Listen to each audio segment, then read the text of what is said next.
Well share market होता क्या है? चलिए, कई सारा मैंने जगह आज देखा है कि कई सारे लोग गूगल्स पर सर्च करते हैं कि शेयर मार्केट क्या होता है, शेयर मार्केट में इन्वेस्ट कैसे करें, शेयर मार्केट में इन्वेस्टमेंट या फिर ट्रेडिंग की शुरुआत कैसे करें। तो ये सारी चीजों का हमें कंफ्यूजन रहता है। तो यही सारी चीजें हम यहाँ पर इस वीडियो पे स्टार्टिंग से सीखने वाले हैं कि शेयर मार्केट क्या होता है, ट्रेडिंग कैसे करेंगे, इन्वेस्टमेंट कैसे करेंगे, सारी चीजें हम इस वीडियो पे सीखने वाले हैं। तो चलिए शुरुआत करते हैं इस वीडियो की। मेरा नाम है मोहित पटेल, मैं इन्वेस्टिंग डैडी टीम से हूँ और यहाँ पर हम इस वीडियो में सारी चीजें डिस्कस करेंगे कि बेसिकली शेयर मार्केट क्या होता है और शेयर मार्केट में इन्वेस्टमेंट हम कैसे कर सकते हैं। तो चलिए आज की इस वीडियो में शुरुआत करते हैं। शेयर मार्केट बेसिकली हम इंडियन शेयर मार्केट की बात कर रहे हैं, ठीक है। इंडियन शेयर मार्केट में हमारे सबसे जो मेजर एक्सचेंजेस कौन से हैं? बॉम्बे स्टॉक एक्सचेंज और नेशनल स्टॉक एक्सचेंज। आपको स्क्रीन पर दिखाई दे रहा होगा, यहाँ पर देखिए स्क्रीन पर, यहाँ पर एक है हमारा बीएससी जो कि ये है बॉम्बे स्टॉक एक्सचेंज, एक है हमारा एनएससी जो कि हमारा नेशनल स्टॉक एक्सचेंज है। ये दोनों ही एक्सचेंजेस पे हम शेयर्स की खरीदारी और बिकवाली कर सकते हैं।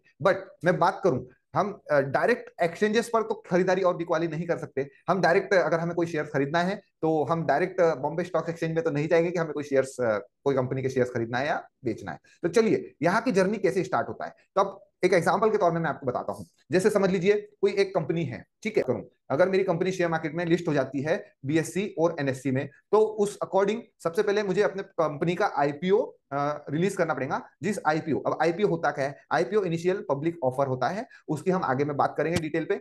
इनिशियल पब्लिक ऑफर के द्वारा कंपनी क्या करता है, कंपनी अपने कुछ शेयर्स को पब्लिक में बांटता है और उस शेयर्स के बदले में पब्लिक से या इंस्टीट्यूशंस या फिर कोई कंपनियों से पैसा कलेक्ट करना चाहता है। जो भी उस कंपनी में इन्वेस्ट करना चाहे उस कंपनी का आईपीओ खरीद कर उसे उस कंपनी में शेयर्स की हिस्सेदारी मिल जाती है और उन कंपनी को क्या मिल जाता है? अपना पैसा मिल जाता है। तो उस अकॉर्डिंग कंपनी क्या करता है? सारा पैसा पब्लिक से कलेक्ट करता है और उस पैसों से अपनी कंपनी को क्या करता है? एक्सपांड करने की कोशिश करता है। तो अब जैसे आईपीओ, अगर कंपनी, किसी कंपनी का आईपीओ शेयर मार्केट में आता है तो उस आईपीओ के दौरान इनिशियल पब्लिक ऑफर आने के बाद हम उस कंपनी पे डायरेक्ट निवेश नहीं करते। पहले उस कंपनी का सारा प्रोडक्ट क्या बनाती है, कंपनी का कितना प्रॉफिट अर्निंग रेशियो है, ईयर ऑन ईयर कितना प्रॉफिट ग्रो कर रही है, वो सारा डिटेल्स देखने के बाद उस कंपनी का हम आईपीओ परचेस करते हैं और आईपीओ में निवेश करते हैं और उसे उस अकॉर्डिंग हमें अगर आईपीओ मिलता है तो उस कंपनी के हम भागीदारी में शामिल हो जाते हैं। तो चलिए इस अकॉर्डिंग सारी प्रोसेस होती है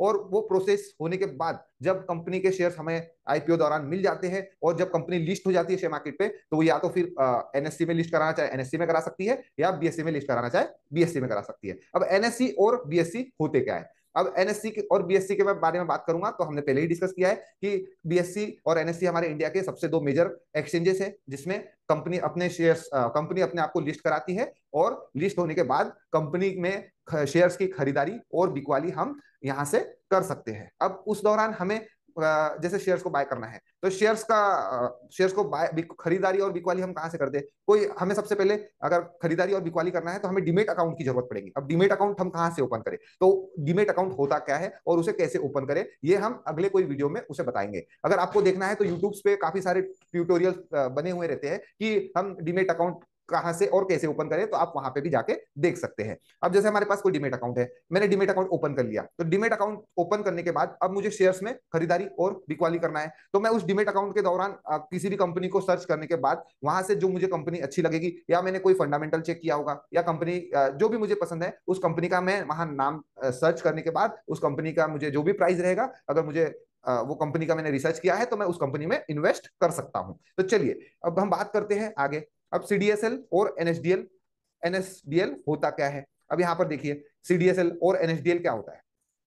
चलिए मैं बात करता हूं सीडीएसएल और एनएसडीएल के बारे में। सीडीएसएल एक तरीके से डिपॉजिटरी है। सीडीएसएल का फुल फॉर्म होता है कंपनी डिपॉजिटरी सिक्योरिटी लिमिटेड और एनएसडीएल का फुल फॉर्म होता है नेशनल सिक्योरिटी डिपॉजिटरी लिमिटेड। अब इस दोनों की बात करेंगे। ये डिपॉजिटरी एक्चुअली करता क्या है? ये डिपॉजिटरी हमारे जितने भी शेयर्स होता है या फिर डिवेंचर्स होता है, म्यूचुअल फंड्स होता है, इन सारों का मेंटेनेंस का काम कौन करता है? ये दोनों डिपॉजिटरी करते हैं। सीडीएसएल एक्चुअली बीएससी का डिपॉजिटरी फॉर्म है और एनएसडीएल एनएससी का डिपॉजिटरी फॉर्म है। सीडीएसएल में बायर्स और sellers can not be interact with directly CDSL और एनएसडीएल। अब मैं बात करूं सीडीएसएल और एनएसडीएल, अब हमारे शेयर्स और डिबेंचर्स का सारा रिकॉर्ड मेंटेनेंस का काम करता है। तो हम डायरेक्टली अगर हम चाहे तो हम इनसे डायरेक्टली इंटरेक्ट नहीं करते। उसके लिए सीडीएसएल और एनएसडीएल ने क्या किया है? एक डीपी को रखा हुआ है। डीपी बोले तो डिपॉजिटरी पार्टिसिपेंट। डिपॉजिटरी पार्टिसिपेंट क्या करता है, एक तरीके से हमारे डिपॉजिटरी पार्टिसिपेंट सारे कौन है, जैसे मैं बात करूं एंजल वन, जीरोधा, अपस्टॉक्स या फिर फाइव पैसा, ये सारे क्या है हमारे डिपॉजिटरी पार्टिसिपेंट्स है। सीडीएसएल और एनएसडीएल का सारा वर्क, अगर जैसे काफी सारा वर्क हो जाता है, काफी सारे स्टॉक्स को देखना, मेंटेन करना, या म्यूचुअल फंड्स या डिबेंचर को मेंटेन करना, ये सारा वर्कलोड हैवी हो जाने की वजह से उन्होंने क्या किया, एक डीपी को अपॉइंट किया है, जिन वजह से एक ब्रोकर्स क्या करते हैं, ब्रोकर्स हमारे डायरेक्ट क्लाइंट्स में जो खरीदारी और बिकवाली, हम जो बायर्स और सेलर्स को ढूंढ के लाने का काम कौन करता है, ब्रोकर करता है। और हम उस डीमेट अकाउंट जैसे हम ओपन करते हैं एंजल वन, जीरोधा, अपस्टॉक्स, किसी में भी अगर हम ओपन करते हैं, तो वो हमारे शेयर्स की खरीदारी और बिकवाली का काम कौन करते हैं, ये डीपी करते हैं। और हमारे शेयर्स का मेंटेनेंस, जो हमारे शेयर्स का रिकॉर्ड है, जो हमने बाय करके रखा हुआ है हमारे पास एक तरीके से असेट के तौर पे रखा हुआ है, उसका मेंटेन कौन करता है, सीडीएसएल और एनएसडीएल। चलिए आगे बात करते हैं अब डीपी। डीपी का बात मैं करूं, जैसे हमारे बैंक में मैं देखता हूं, अब बैंक में हमारा पैसा रखा हुआ है, तो हम बैंक में पैसा रखा हुआ है, तो अगर उसे हमें देखना है तो उसे हम या तो बैंक के कोई ऐप से देख सकते हैं, या फिर अगर हमारे, मैं बात करूं फोन पे, गूगल पे, अगर हमारा डायरेक्ट जो लिंक्ड है बैंक से, तो हम उसे उसमें भी जाकर देख सकते हैं कि हमारे सॉरी सेविंग अकाउंट पे हमारे कितना पैसा रखा हुआ है। और हमें कोई ट्रांजेक्शन करना रहता है तो हम कहां से करते हैं, ऑनलाइन घर बैठे फोन पे या गूगल पे से करते हैं। उसी तरीके काम करता है ये ब्रोकर। ब्रोकर से भी हम शेयर्स की खरीदारी और बिकवाली घर बैठे कर सकते हैं एक ऑनलाइन फॉर्म पर। ठीक है, ऑनलाइन बोले तो हम फिजिकली फॉर्म पे नहीं करते, हम इसे इलेक्ट्रॉनिक फॉर्म पे करते हैं। इलेक्ट्रॉनिक फॉर्म में हमारे शेयर्स एक जगह पर रखे हुए रहते हैं, और उसी तरह पैसे भी जो हमारे सेविंग अकाउंट में रखे रहते हैं, उसे हम इलेक्ट्रॉनिक फॉर्म में कहाँ देखते हैं, फोन पे और गूगल पे में देखते हैं। तो अब जैसे मैं बात करूं, हम बात करते हैं कि कोई डीमेट अकाउंट में अगर जैसे कोई एंजल वन, अपस्टॉक्स, अगर ये कोई फ्रॉड करके अगर हमारे चले जाए, तो हम फिर क्या करेंगे, हमारे शेयर्स भी चले जाएंगे क्या, नहीं। हमारे शेयर्स का मेंटेनेंस कौन करता है, सीडीएसएल और एनएसडीएल। मैं बात करूं अगर फोन पे, एग्जांपल के तौर पे फोन पे या गूगल पे, अगर ये दोनों कंपनी फ्रॉड हो जाएंगी, तो हमारे पैसे क्या चले जाएंगे क्या, नहीं जाएंगे। हमारे पैसे कहां सेव रहेंगे, हमारे पैसे बैंक में प्रॉपरली सेव रहेगा। तो इसी तरह हम एक ब्रोकर अकाउंट के पास हमारा डीमेट अकाउंट ओपन करते हैं, और वहां से हम शेयर्स की खरीदारी और बिकवाली का काम करते हैं। ठीक है, इतना हमें समझ में आ गया। आगे हम बात करेंगे क्लियरिंग हाउस। क्लियरिंग हाउस क्या करता है, हमारे बायर्स और सेलर्स के बीच में जो भी डिफरेंस, भाव का डिफरेंस रहता है, अगर वो भाव का डिफरेंस कहीं मिसमैच होता है, तो वो क्लियरिंग हाउस द्वारा, क्लियरिंग मेंबर द्वारा उसे क्लियर करा जाता है। To make sure the transaction between buyers and seller is trustful और नॉट, वो काम कौन करता है, क्लियरिंग हाउस द्वारा किया जाता है।